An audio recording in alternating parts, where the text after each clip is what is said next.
You're 12 years old, standing on a street corner in Palermo, and you've just become a picchiato.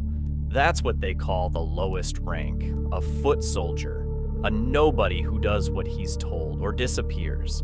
Your uncle brought you in, said the family needed fresh blood, said you'd make good money. What he didn't say is that you're now property, expendable. A test run to see if you'll survive long enough to matter. Your first job is simple. Stand here. Watch that door. If anyone in a uniform gets close, you whistle twice and walk away. That's it. You're a lookout. Human surveillance for men running cigarette smuggling operations out of a basement 3 doors down. You make 20 euros a day. Your mother makes 30 cleaning houses for 12 hours. You don't tell her where the money comes from. She doesn't ask. The older guys barely acknowledge you. They call you kid, boy, errand runner. One of them, Salvatore, tells you the rules on your second day. Never use names in public, never write anything down. Never look a made man in the eyes unless he speaks first.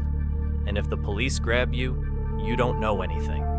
Not their names, not the location, not even your own name if you can help it. 3 weeks in, you watch the police raid the operation. They come fast, 6 cars, doors kicked open before you can whistle.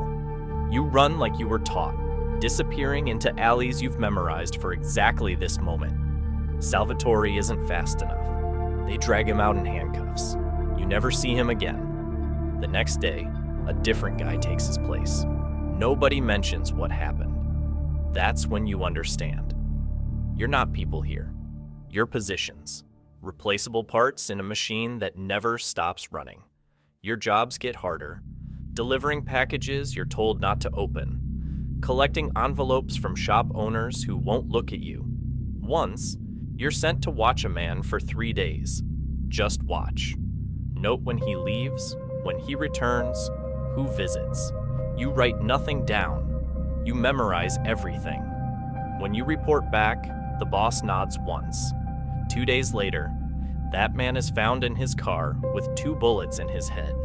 You realize you helped kill someone without ever touching a weapon. But you're learning. You watch how the soldiers move, how they talk, how they command respect through silence and violence. The family operates like a shadow government. Police take envelopes and look the other way. Politicians show up at weddings. Judges dismiss cases that should have been open and shut. The Mafia doesn't just break the law. It is the law in these neighborhoods. By 14, you're running smaller rackets. Protection schemes, mostly. You walk into a bakery with an older soldier. He does the talking. We're here to make sure nothing bad happens to your business. Costs $500 a month. The baker knows what that means. Everyone knows. If he pays, nothing happens. If he doesn't, his windows get smashed. Then his ovens. Then maybe something worse. Most pay. The ones who don't become examples. You're present when they make an example. The baker refused for 3 months. Thought he could outlast them. They wait until closing time, drag him into the back room, and beat him with pipes until bones crack. You stand by the door, making sure nobody interrupts. Your hands shake the entire time. Afterward, the soldier hands you 200 euros. Your cut, you take it. What choice do you have? At 15, you're trusted with a gun. A revolver, old but functional. You're told to keep it hidden, use it only if ordered. Carrying it makes you feel powerful and terrified at once. You're no longer just watching. You're armed, dangerous, committed. The family starts testing you in different ways. They send you to collect a debt from a man who's 2 months behind. He pleads, says his daughter is sick, says he'll pay next week. You've heard this before. You don't care. You grab his collar and slam him against the wall. You don't hit him. You don't need to. The gun tucked in your waistband does the talking. He pays half that night, promises the rest in 3 days. You report back. The boss seems pleased. Then comes the initiation. You knew it was coming, but not when. One night, you're summoned to a house in the countryside. 15 men sit around a table. The boss at the head, your uncle beside him. They tell you to sit. A knife and a picture of a saint are placed in front of you. The boss speaks. You're about to become a made man. Not fully, not yet, but close. This is where everything changes. They prick your finger. Blood drops onto the saint's picture. They light it on fire in your hands. You hold it, watching the flames consume the paper as your blood sizzles. You repeat the oath they teach you. You swear loyalty to the family above everything. Above your own family. Above the law. Above your life. The flames burn your fingers. You don't flinch. If you do, you fail. You pass. The paper turns to ash in your palm. You're 16 now, a soldier. The other's not. Your uncle grips your shoulder hard enough to bruise. You're one of them now. There's no turning back. Not that you'd want to. This is all you know. The work intensifies. You're given real assignments, collections that turn violent, deliveries you're not supposed to ask about, meetings where you stand in the corner and memorize faces. You learn to read a room in seconds. Who's nervous, who's lying, who's wearing a wire. The family teaches you paranoia as a survival skill. Trust nobody completely, not even family, especially not family, because betrayal always comes from the inside. You watch it happen. A soldier who's been around for 20 years gets caught skimming, just 5,000 euros, pocket change for the organization. They take him to a warehouse. You're ordered to come, to watch, to learn. They beat him for hours, not quickly, slowly, methodically, breaking bones one at a time while he screams and begs and promises he'll pay it back. They don't care about the money. They care about the message. When they finally shoot him, it's almost a mercy. You throw up outside afterward. Nobody mocks you for it. They remember their first time too.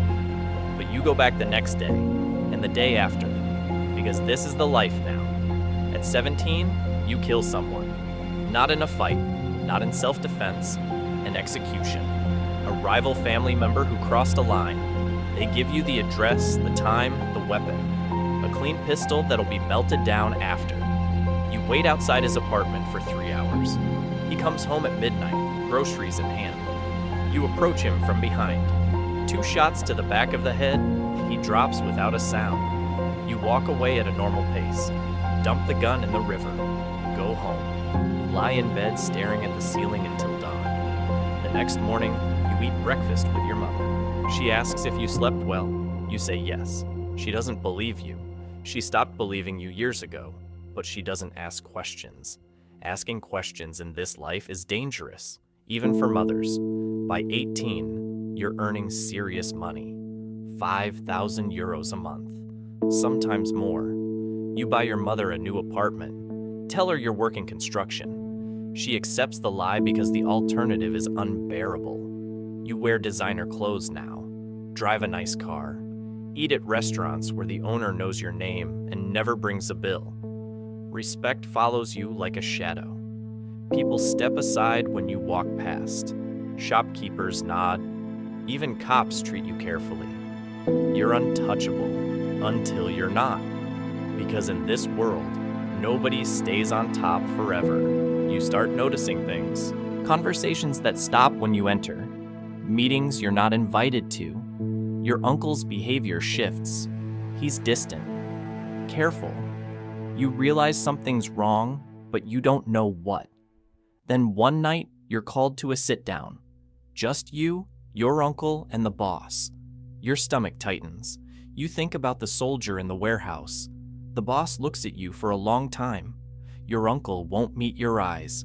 Someone's been talking to the police, feeding information, names, locations, shipments. They think it's you. You freeze. It's not. You swear on everything. On your mother. On the family. On your life. The boss studies your face, searching for lies, for fear, for guilt. You show him nothing. Just steady eye contact and the truth. He believes you, or pretends to. Your uncle shifts uncomfortably. That's when you understand. It wasn't you. It was him. Your own blood. The man who brought you into this life is the rat. The boss sees it too. He nods once. Your uncle starts to speak but doesn't finish. 2 soldiers grab him, drag him out. You don't follow. You sit there numb. The boss pours 2 glasses of whiskey, slides one across. Family is everything, he says, but survival is more. You drink. The whiskey tastes like copper, like the saint's blood on your fingers all those years ago. You're 19 now, a made man, trusted, feared, alone. Your uncle's body is found 3 days later in a construction site, concrete poured over him. The police investigate, find nothing, nobody talks. You attend the funeral, stand beside your mother as she weeps. She asks why. Why did they kill him? You say nothing, because in this life, silence is the only currency that never loses value. You look around at the other mourners, soldiers, associates, men who would kill you if ordered, men you'd kill if ordered. This is your family now. Blood means nothing here, only loyalty, only fear, only the knowledge that every day could be your last. And somewhere in the distance, a kid watches from the shadows, 13 years old, hungry, observant, waiting for his chance. Just like you once did. You started as nothing, a lookout on a corner.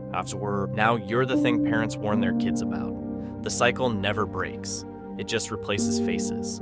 Somewhere right now, another 12-year-old is taking his first 20 euros, making his first delivery, learning his first lesson about silence. The Mafia doesn't die. It just finds new blood. And you? You're proof the system works.